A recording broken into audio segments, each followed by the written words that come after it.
I don't like to talk about the negative things too much because life always throws that at us, but I have to acknowledge a little bit the controversy that came out of this. First, shout out to the NFL for never shading J-Lo or Shakira. They have always backed them during the backlash that came after this performance. Some people were upset because of their outfits and the dancing. They thought it was too provocative. They thought that it was too racy. They thought that it was too much for television. If you go to a movie theater and you complain that they're selling popcorn at the movie theater, it's not going to make a lot of sense. And you can say, well, I just think that the movie theater should be about the movies.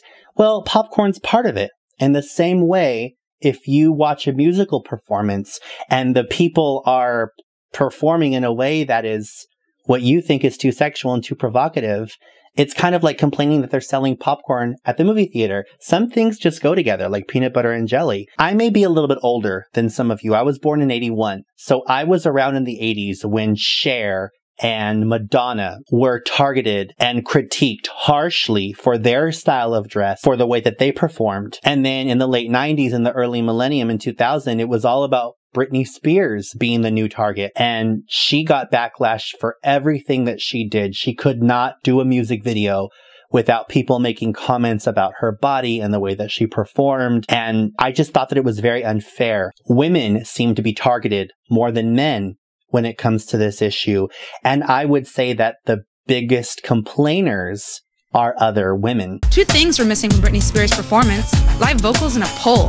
We feel Britney's performance was outrageous, distasteful, and demeaning to all women. We also feel it was an extremely poor example for the millions of preteen girls that idolize her.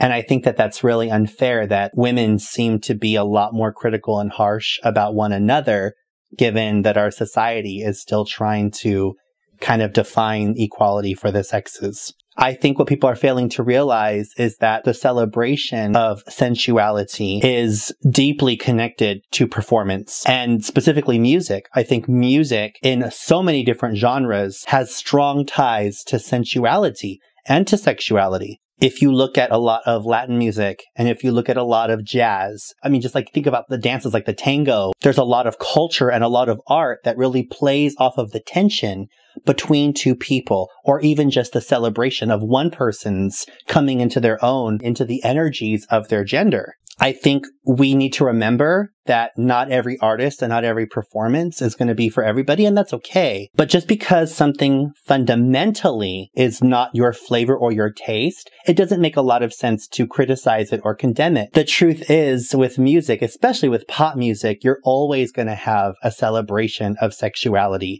These women were fully clothed. People wear less at the beach, if we're being honest. And even though there was a little bit of gyrating going on, and even though there was a little bit of flirtatious dancing, there was no physical mimicking or suggesting of sexual acts in this performance. Now, I agree if there was something really vulgar going on, like they were truly exposing body parts and mimicking sexual acts on stage, I think that there'd be more validity there because there's a lot of families watching. But I do think, and it's just my opinion, that Jennifer Lopez and Shakira were tasteful in the way that they performed. And there were so many cultural aspects to the performance that it's a little unfair to critique it through the lens of a family show. Having said that, I am a person of faith and I have a sister who's got little ones. And so I'm also very conscious of the things that are being projected out there for the youth to make sure that they are getting healthy role models. But that's where we step in and show them that there's a difference between performance,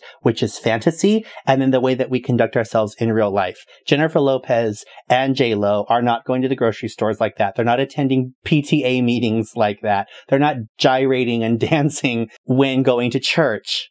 Although, you know, sometimes I shake it for Jesus a little bit. They're allowed to be performers and express themselves in ways that excite their crowds and appeal to their fans and the people that have supported them doing this, which is what they've always done. It's okay. We don't all have to agree. We can just focus on the performance. And if you enjoyed the performance like I did, I'd love to hear from you. Please smash the like button. And if you're new to my channel, please subscribe. It means a lot to me. And everybody watching, I'm so grateful that you watch this with me and you're enjoying this journey with me. God bless you. I love you. And I'll see you at the next video.